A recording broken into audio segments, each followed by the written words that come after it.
YouTube and Facebook. It is the Huddle Up Podcast coming to you with the gut reaction episode immediately following the Denver Broncos' brutal loss on the road to the Buffalo Bills, falling 20-3. Zach, how you doing, my brother? How was your weekend? We're going to react to this game, but how you hanging, dude? My weekend was kind of ruined. It was otherwise nice, Chad, but my weekend was kind of ruined by watching this Broncos game today. That was an embarrassment to the sport. If we're being honest with each other here, 134 total yards. I don't care about the environment. I don't care about the weather. I don't care about the opponent. That is an embarrassment, Chad. The Broncos, I think, hit a new low today. Unbelievable. Absolutely unbelievable. And, you can say, well, that should have been a defensive performance that is good enough to win in most weeks. Not really. When you allow a team, and I've heard this a few times now already on social media, is why I'm addressing it this way. If you allow a team to post 424 total yards, if you allow a team to convert 50% on third down, you're going to lose that game more often than not. Yep. The Denver Broncos, they could only muster 3 points. Zach, in the final 25 minutes of play, the Denver Broncos could not move the chains even once. Absolutely brutal. And anyone who is somewhere in the back of the lizard brain, the deepest corners of the mind, hoping that maybe Brandon Allen was the guy, that's got to be quashed at this point. Or hoping the Broncos could somehow make a playoff push. That delusional hope, Chad, that some comments we were getting. I'm not knocking any fans, but this just shows how far the Broncos are away from contending. And I don't want to say it's all on Brandon Allen. I don't want to say that Drew Lock would solve this because the Broncos are a very deeply flawed team. They showed that today with the play calling. Scangarello went back to being just mind-numbingly bad today. The defensive coaching wasn't great. The tackling was bad. It was death by stupidity today. Amen. We're going to get to all of it here, you guys. Thanks for hanging with us and joining us live. Those of you who've been in the room for a few minutes, thanks for bearing with us while we got our ducks in a row.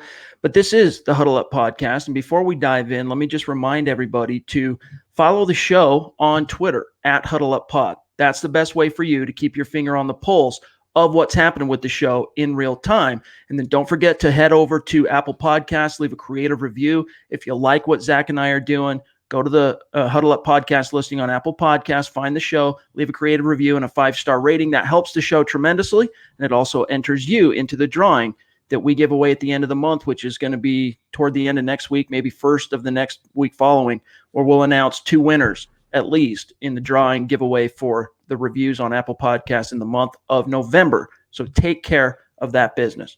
All right, Zach, first and foremost, we got to say thank you to Chris Hernandez. Thank you, Chris. Dropping in with a $21 donation on Super Chat. He says, I would like to believe that it's lock time, but sadly, I can't give myself hope. Hashtag football priest.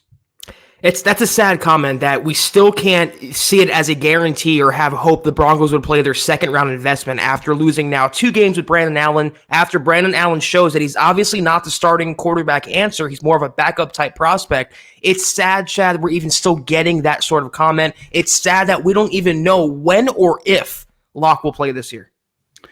I mean, Vic Fangio made the argument for Drew Lock, for not fearing playing Drew Lock last week. We talked about it where he basically echoed things we've said on this podcast dating back now 3-4 months, which is the Broncos, you can't fear throwing Lock out there worrying that somehow you're going to ruin him or spoil him because it's not the perfect scenario. Right. If a quarterback can't hang and can't show perseverance and fortitude, and even in loss, even in failure, even if he doesn't, hit the ground running and throw 4 touchdowns a game, and the Broncos continue to lose, if he can't hang and fight and battle and show some mental toughness and rise to the occasion and show glimpses of overcoming these obstacles, then he's not cut out to be your guy anyway. JT jumping in with a £10 donation. Thank you, JT. Our friend here, he says, no more evasion from Fangio and Elway. No more delay. No more Band-Aids over bullet holes and no more excuses. This must get sorted now, starting with Drew Lock being on the sideline next Sunday. And Zach, what do you think? Do you think the Broncos are final? I mean, this is the final week that they can practice him without either activating him to the 53 or shutting him down for the season. Is this the coming week where they finally rip that Band-Aid off? I don't see why it wouldn't. Like I said, if Brandon Allen would have kept on his winning, they can ride that excuse. They don't want to take out the hot quarterback. But after seeing the way he's played, after the Broncos are seemingly getting worse and not showing any sort of improvement under center, I don't see why they wouldn't want to come home in a better situation. They're not going to be on the road. They're not going to be playing a tough opponent. Why wouldn't you want to play your quarterback then? Like you say, Chad, like we've been saying, there are no perfect solutions in the NFL, no perfect situations. You have to rip the Band-Aid off at once. Get it over with. But to me, it's time. It's been time. Enough messing around, enough excuses, enough rationalizations, no more mothballing, no more stalling. It's time to play the man.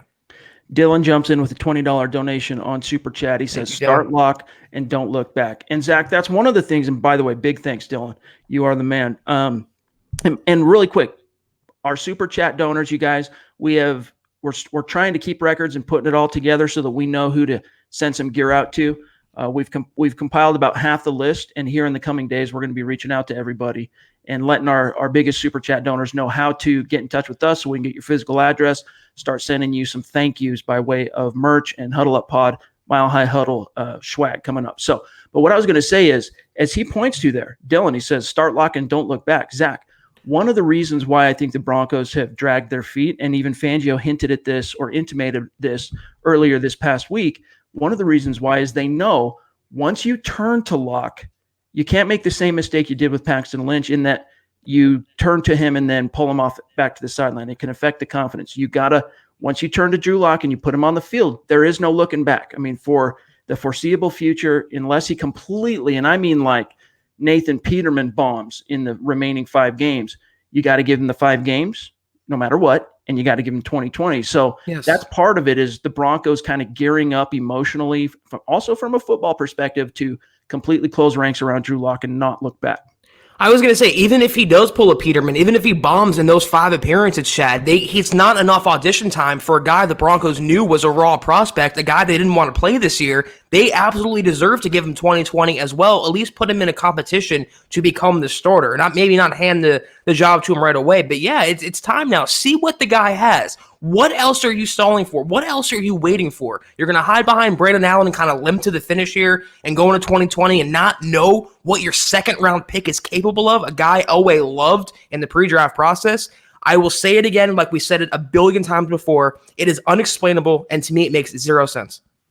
Yep, it is the epitome of inexplicable. And by the way, Steven, jumping in with a $30 donation, you are on the list in line to get some swag here. We will be reaching out to you soon. In fact, Steven, if you haven't yet, email us, milehighhuddle@gmail.com, your personal details, physical address where we can send you some stuff. But yeah, I mean, it's getting to the point here, Zach. I mean, it's by far, it's surpassed the point in which the Broncos, you know what, it's the 8th losses on the board now. Let's dispense with any delusion of, holding out hope that this team is going to make a playoff run. This season is over. Okay. It's done. It's been done since they got out to an 0-4 start, just in terms of the odds, statistically speaking. And I understand, the front office, they want to hold out hope as competitors until there is no hope remaining. And even though the Broncos might not yet be mathematically eliminated, Zach, this season is over. It's time to turn the page and move on to Drew Lock. And by the way, Stu McPeak jumping in also, the $25 donation. He says it's lock time, but no confidence with Denver's staff at this point to make the right call for the future. And that's a fair point, Zach. Not only making the right call for the future, meaning that they have the courage, if you will, to pull the trigger on getting Lock out there, but also a concern in the fan base that I've heard a lot this season in terms of, maybe it's a good thing they're waiting to play Drew Lock because you don't want them to screw up Drew Lock. Like this coaching staff doesn't have what it takes to develop, where I think that's one of the strong suits that Fangio's staff has shown thus far. I mean, it's not perfect across the board, but the one thing they have shown thus far is that they have been they know what it takes to develop and get the most out of young players. I mean, the thing with Locke is if we don't see what he's done and what he's capable of in this offense, what are you saying that they're not going to play him? Or a comment that would say they're not going to play him until Vic Fangio's out of the picture, Scangarella's out of the picture. That means you're not going to play him until after next year, potentially. It just makes no sense. You hired Fangio before you drafted Locke. You hired Scangarella before you drafted Locke. You hired him with you drafted Locke with a reason in mind, and to drag your feet now and not play him, I don't blame the fan base at all, Chad. When you have Fangio coming out and saying it's not vitally important for Locke to play this year, that is a comment that incensed me. I can only imagine a diehard Broncos fan. And not only that, JT points out here, and this is one of the downsides to us doing the gut reaction literally, within minutes of the final gun sounding, is we missed the podium, and we have to go back to the podium after and see what was said. JT's reporting here that Fangio just stood at the podium and said that he hasn't thought about starting Drew Lock, of course not. And, here's the thing. That's what he's going to say right now in the immediate aftermath. It's partly, I wouldn't say true, but it's partly due to the fact that he's waiting for his marching orders from on high. He's waiting for John Elway to say, all right, yeah, Vic, the time has come. We're going to go ahead and activate Drew this week, close ranks, tell Rich, get everything going and structured and set up for Drew. Right. And it's always call. He has final say. And I know Fangio doesn't want to step on toes. I know he has a boss too, like we all do. Everyone answers to someone, Chad. But to come out and continue perpetuating the, I think, myth that you're not going to play Lock this year, it's just doing your team and the fan base a disservice. They have to play him. And it's, to me, even through all the coach speak and all the secretive process in Denver right now, it's a matter of when, not if. Richard jumping in with a donation also from across the pond. We appreciate you, Richard, for joining us here. And it's a reminder that Broncos country is not just, Colorado. It's not just Denver. Broncos country is a worldwide phenomenon. Fans, and everybody's suffering, Zach. Broncos country, whether it's in the United States or whether it's across the pond, everyone's suffering right now. And that's, I don't know, isn't it like 6 hours ahead in England? I mean, you're up late tonight watching this game right now, watching a brutal Broncos loss. So salute to you. I appreciate and I respect the fandom. Yeah, the Buffalo Bills had 244 yards rushing, if you want to know Zero Fox today. So, yeah, the Broncos defense, now you got to remember, the Broncos defense went into this game as the 11th ranked rushing unit in the league, and as the 5th ranked passing defense in the league.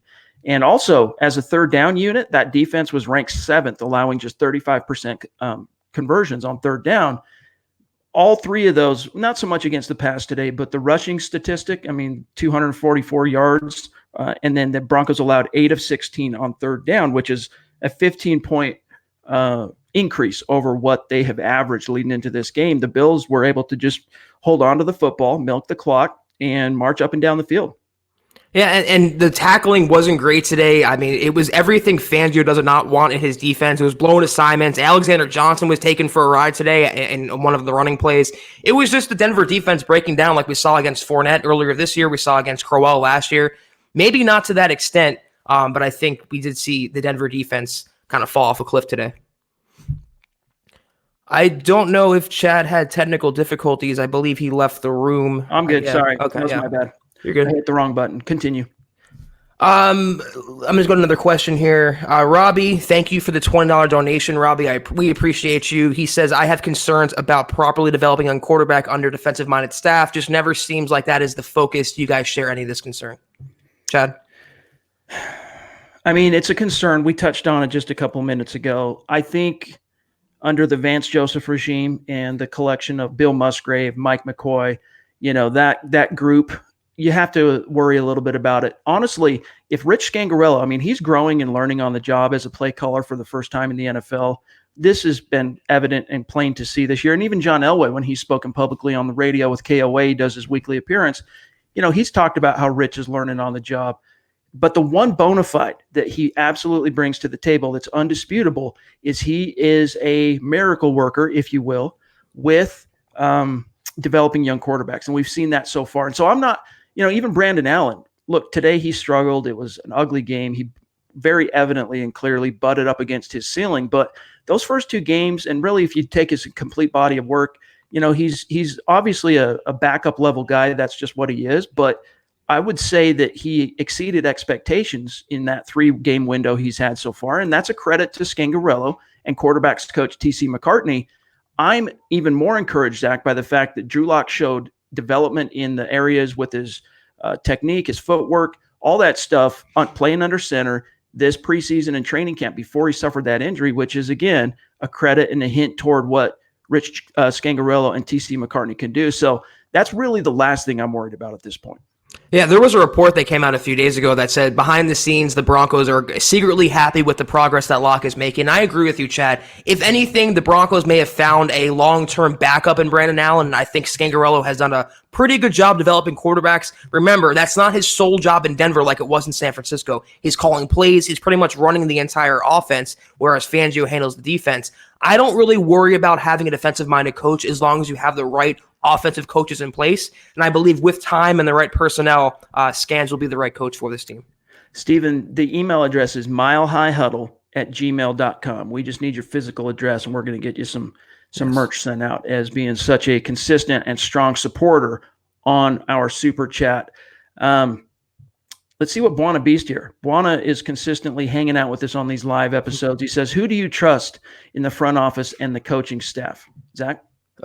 In the front office, that's a dicey question there. I don't really trust Elway, if you're being honest. I mean, I know he's had a nice couple good draft classes, but obviously him as a quarterback evaluator leaves a lot to be desired. I think Matt Russell's pretty good in that role. On the coaching staff, I like Vic on the defensive side, like we just talked about. I like Scangarello on the offensive side. They have some nice pieces in place, but once you start moving up that hierarchy and going into the Elway territory, then it gets a little dicey in my opinion.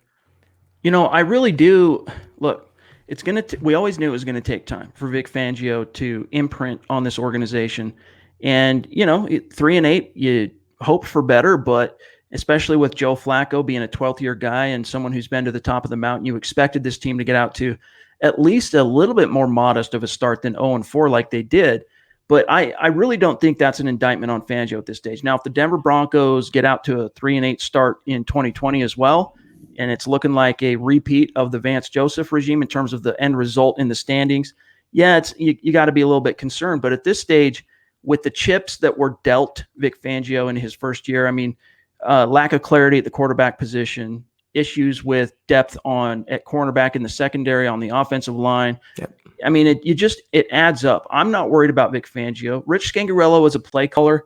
I'm a little bit more concerned in terms of how long is it going to take him to get it, and how much of this struggles that we're seeing from Scangarello on game day, how much of that can you attribute simply to the lack of having a dynamic quarterback, and because we've seen signs. For example, when Brandon Allen first entered the fray as a starter in week 9 against the Browns, backed it up again in week 11 against the Vikings, we saw him moving the ball, feeding the playmakers, taking shots, being willing to take chances down the field, multiple vertical big plays. And today there was only one on that first possession, and then it disappeared, that one play to Cortland Sutton that was for 25 or whatever it was. But we've seen that from Brandon Allen. So you have to wonder how much of that, again, Joe Flacco being the 33rd ranked quarterback in terms of aggression the first 8 games that he was the starter, how much of Scangarello's troubles simply can be attributed to a lack of a dynamic threat at quarterback, which makes me even more, Zach, curious to see what kind of shape this offense can take once you get Drew Lock in there. Let him, shake off the rust, let him get some exposure, give it a game or two, and I'm really curious to see what this offense can do.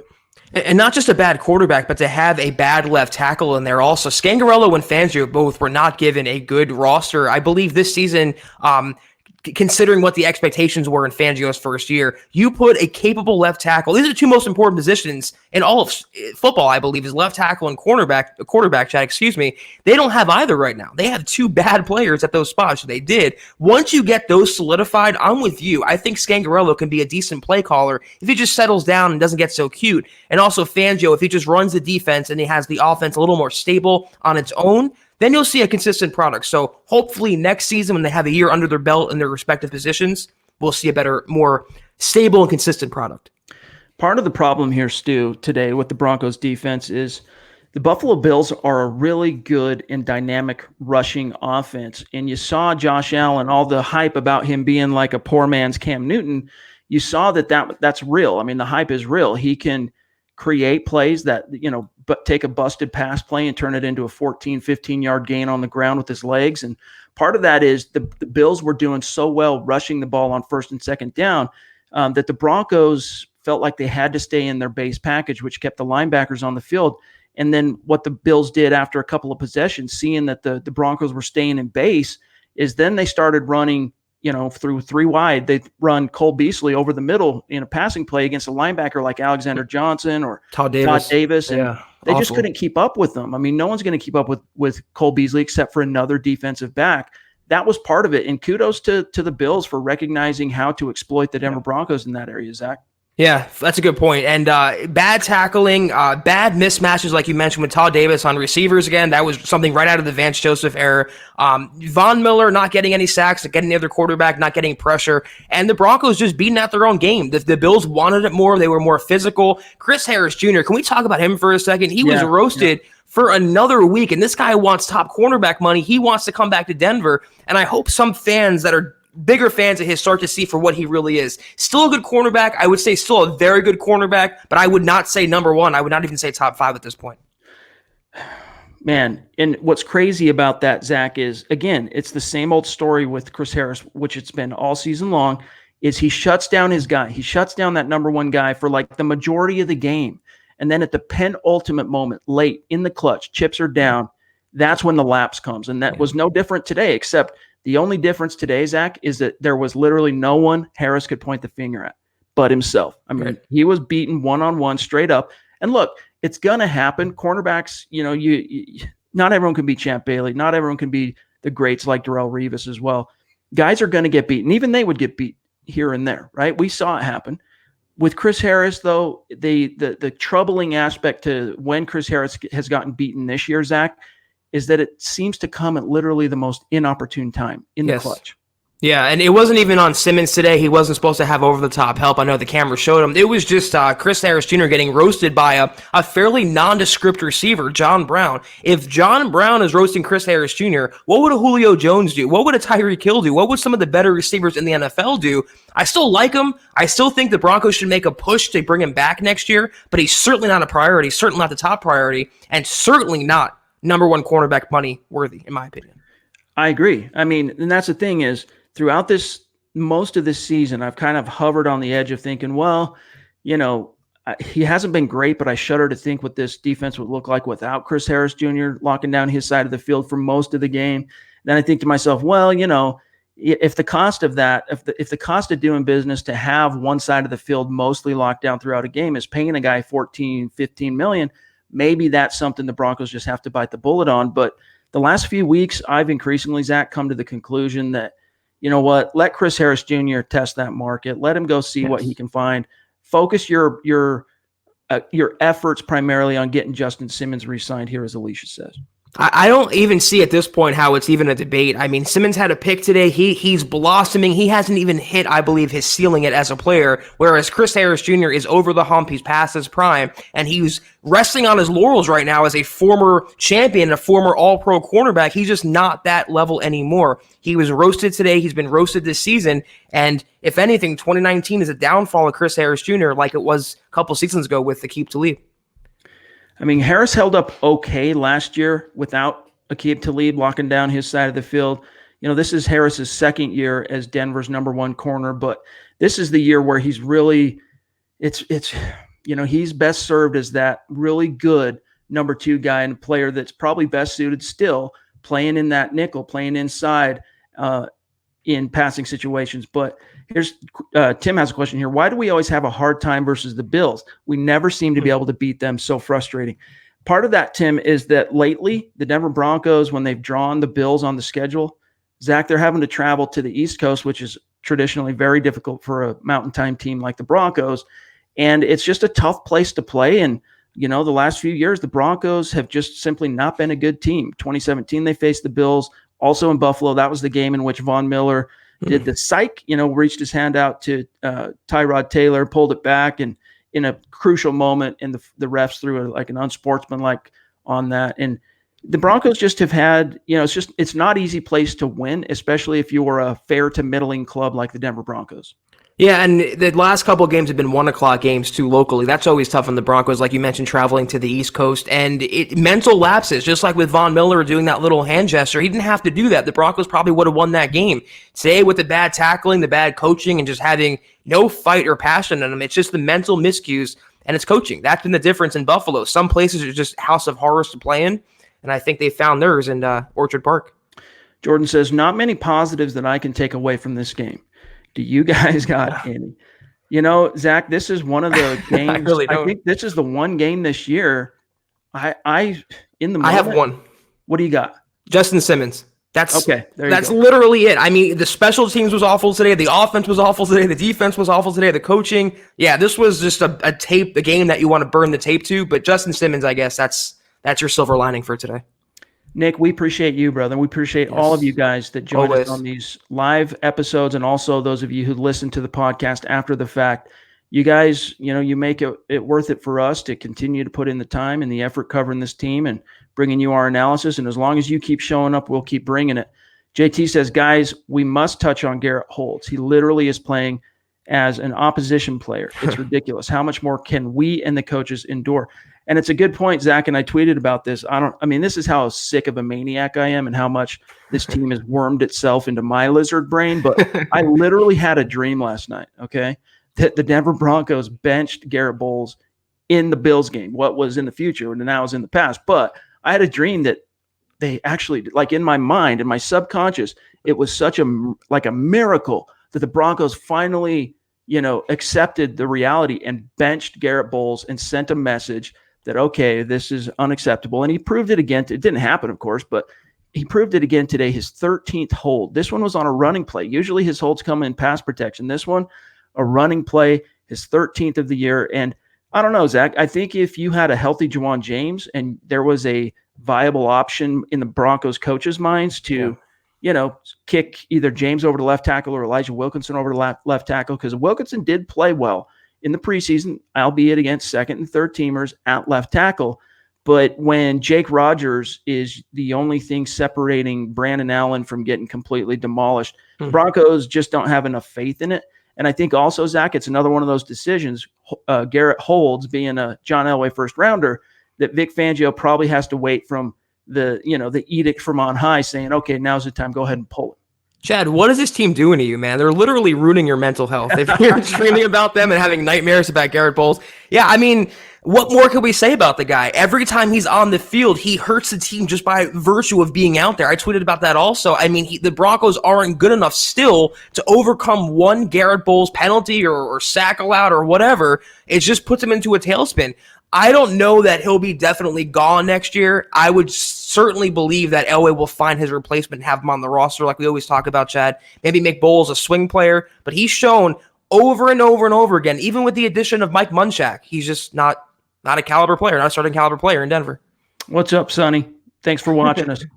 It's just he's proving that he's a walking liability. I mean, at any given moment. Now, the Broncos offense today was just a complete crap show. That wind was clearly affecting Brandon Allen, who is already a kind of a weak-armed quarterback. He's got athleticism. He's got a little, even Vic Fangio this past week called him a gamer. He's got a little bit of that to him. I don't want to take that aspect away from him, but from a traits and a tools perspective, his arm strength is maybe even a little below average for NFL standards. And man, today in that wind, you saw how badly he struggled from a accuracy perspective to put enough oomph on the ball, especially when he was thrown outside the hashes. It was ugly.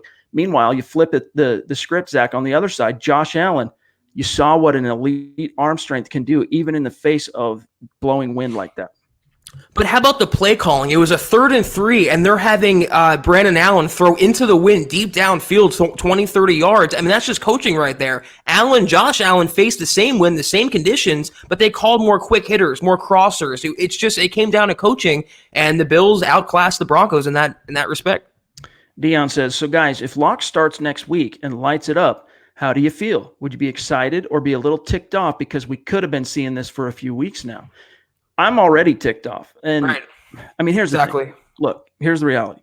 I don't expect Drew Lock to come in on a 3-8 squad and blow the doors down. At this point, it's literally like it's like baseball.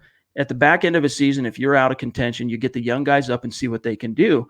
The only difference in this case is that, Drew Lock's 5-game, if he ends up getting these final 5 games, it really is an audition, Zach, to see whether or not he shows any signs or flashes of being a franchise caliber guy in which the team can go into 2020 confidently feeling like they have something they can build around.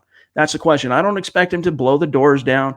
I do expect him to flash, though. I maintain this and have since the Broncos drafted him, and even beforehand, he has franchise tools. And from an intangibles perspective, he is not Paxton Lynch. He proved that as soon as he arrived in Denver, going and talking about how, he was practicing the play calls in the mirror to try and get him down. We never saw anything resembling that level of dedication from Paxton Lynch on the mental aspects and demands of the game throughout his entire tenure, Zach, in Denver. I'm not worried about that as it relates to Drew Lock. I'm not either. And like you said, I'm already kind of mad the Broncos have dragged their feet and they've been a little, I believe, dishonest about Locke's progress or lack thereof and his injury. Any more time wasted is only going to make me angry. He has to get on the field now. Starting tomorrow, he needs quarterback 1 reps. It needs to happen. So I'm not going to be upset if he plays next week if he starts. He should have been playing all along as much as he could have been possible. If they keep delaying this, though, it's only going to make me angry. It's only going to make, I believe, the Broncos fan base already frustrated almost boil over with rage. I mean, I've seen a lot of comments just in this comment stream alone, not to say on milehighhuddle.com comments, social media, of Broncos fans saying, look, I'm just not showing up until they make some changes here. I'm just not going to the games. Now, I'm not advocating that. I really am not. I don't think that's the best thing to do as a fan. But it would send a message. It does send a message, no doubt about it. And Jeremy wants to know, after his erratic performance last night, is Oregon's Justin Herbert still a legitimate draft option? Zach, absolutely. He's going to be a legitimate draft option for the NFL. I've been trying to tell you guys this for a long time now. He's got some tools. There's a lot to like about Justin Herbert, but there's also, to me, a lot of areas for concern. And especially as a competitor, he kind of goes into a shell at times, and we saw that last night. Yeah, I'm not going to say I've been chewing Justin Herbert tape, but there's a lot of bust factor, there's a lot of bust potential the Broncos have to be wary of. He's not, I don't believe, the top quarterback in the class, but whether or not they chase him or anyone else and the level of interest they're going to show in him will all depend on how Drew Lock does. They cannot make an evaluation or a decision one way or the other until seeing what they have, if anything, in Drew Lock. Derek with a $5 donation on Super Chat. Appreciate you, bro. He says, will Lock be the backup next week or not? And if he starts, I expect him to get better each game. I do too. I mean, again, he's not going to blow the doors down, but I expect you'll see incremental improvements from Drew Lock, the more opportunities at the plate, so to speak, that he gets. I don't think, though, all right, pushed into a corner. I think he's definitely getting activated this coming week, Zach, Drew Lock. I don't think the Broncos are going to avoid that. I think it's going to happen. Will he start or will he be the backup? What's your answer for Derek? Oh, God. My heart says one thing, my brain says another. I want to say he'll be at least the backup. I don't think he's going to be the starter, though. I just don't see the Broncos making that quick of a call, considering how they're still parroting this line about not needing to play Drew Lock and what Fangio was saying. Until him and Elway get on the same page, I think, unfortunately, we'll see him at most as a backup next week, and he'll get the final 2 games, which is not nearly enough to start. The only thing I would say to that in terms of, and again, we're trying to get inside the heads of the thinking process of this team, the shot callers, which has been an exercise in going crazy this year. It's hard to try and get on board with what they're thinking and rationalize the way they are. But if the stars are aligned, okay, if you're going to start Drew Lock, if you're going to begin that clock, in a perfect world, you want to do it at home against, a marginal opponent. And this week offers you that. Week 16 would as well against the Lions. But you got the LA Chargers at home next week. That's your perfect opportunity, in my opinion, to start Lock, which is the biggest argument for will he be the backup? Will he start? I think Drew Lock goes from backup to starter. Maybe that's a bold injured reserve to starter this coming week. And maybe that's a bold prediction, but that's how I see it unfolding. And Jay says, you guys just said how Allen had no place to go downfield, but then just blamed Rich for calling plays to get the ball downfield. Which one is it? I don't understand how Broncos fans are always so fixated on being black and white. It's always one or the other, like it was either Flacco or Scangarello. I mean, both things can be true. You don't call 20-yard pass plays and driving win when you need 3 yards to make a first down. It's just simple situational football like that. It's both of them today. Brandon Allen was not good, and Scangarello was not good. It doesn't have to be either or. I don't understand this camp thinking, Chad. I mean, here's the reality. Almost every play that gets called in the NFL, passing play, okay, has at least one opportunity in the route concept for a deep shot, okay, 20 yards or more. Almost every play. It's not absolute, but just about every play. I had an offensive guy when I covered the Senior Bowl one year, explain this to me, a coach. And that didn't just disappear when Joe Flacco was the quarterback. He had opportunities on plays to push the ball vertically. He didn't. Brandon Allen, he showed more of a penchant and a focus for when those calls would come in, keeping his eye on and being willing to push the ball to those vertical routes or the opportunities to challenge the defense vertically. And today, I mean, there were a few shots like that, but they were few and far between. And I don't necessarily think it was because of the play calling per se. It was more about a quarterback recognizing his limitations arm strength wise and going against a really good corner in Tre'Davious White, first of all, against Cortland Sutton. Second, that wind, it just didn't add up to good things. Now, Larry here says, if Locke is activated and is the backup, how short is Allen's leash? Zach, if that's how it shakes up, and that's probably, even though I predict Drew Lock goes from IR to starter, that's probably the more likely path is that they make him a backup before they start him. However, if that happens, what do you think? What's the leash look like for Brandon Allen? It has to be extremely short. The Broncos can't worry about Brandon Allen's feelings right now. They have to worry about what Drew Lock brings to the table. If they go into next week's game, if Allen is starting that game and they go down 14-0, 21-0, it goes to halftime, that's the perfect situation to put Lock in. You don't have to start him. You can bring him into a game. He's always the most popular player as a backup quarterback against a beatable opponent at home. There's no perfect situation for this, Chad, but that would be as close to it as possible. So if he does not start next week, Lock, if he is the backup, I don't anticipate Brandon Allen's leash being any sort of long. He had one game where he looked decently good. He lost last week. He lost today. He's not the guy. He's not. And so hopefully tomorrow, Zach, we might not. So here's how it unfolds. After the Broncos play, whether it's Sunday or Monday, let's just say in this case, since that's what we're dealing with, it's a Sunday, Vic Fangio will meet with the media the following day on Monday at about noon. Maybe we get some kind of an announcement on what's going to unfold with Locke this week, because I think it would be in the team's best interest if they're going to activate Locke, even if it's just to be the backup, to try and give the fans some hope and some excitement, something to look forward to. I think it would behoove the team to let everyone know that they're planning on doing that as early as possible in the week. Doesn't mean it'll happen, but I wouldn't be surprised, Zach, if Vic Fangio comes out tomorrow on Monday around noon and says, yeah, we're going to go ahead and activate Locke. These 2 weeks of practice, he's looked really good. And maybe he doesn't announce whether or not he's going to start, but hopefully we get some kind of messaging on that front from the Broncos tomorrow. Yeah, knowing how secretive they've been, I would not be surprised if they would take this down to a competitive advantage and be like, okay, Brandon Allen is starting this week, and on Saturday or something, they make the switch and decide that Drew Lock is starting. Fangio is not going to show his cards. Elway's not going to show his cards. But the least they could do to throw the fan base a bone and the team a bone is to at least put him on the roster and make him the backup and then go from there. Wishbone, yeah, this has happened many times over the course of Denver Broncos history. It can happen. And that's one of the, if you're a backup quarterback, and especially a backup who's never played in the NFL, you want to completely deflate the pressure of a situation, have Brandon Allen start a game, and at the first sign of him struggling, Drew Lock enters the game as from the backup. You're taking the pressure off him. The start goes on Allen. He goes in, and he can make some magic happen. We've seen it with Denver Broncos over the years, and it happens in the NFL year in and year out. One more here. Oops, wrong one there. Where'd it go? Let me find this. We got one or two more here, guys, and then we got to cut out for tonight. Here's Keith.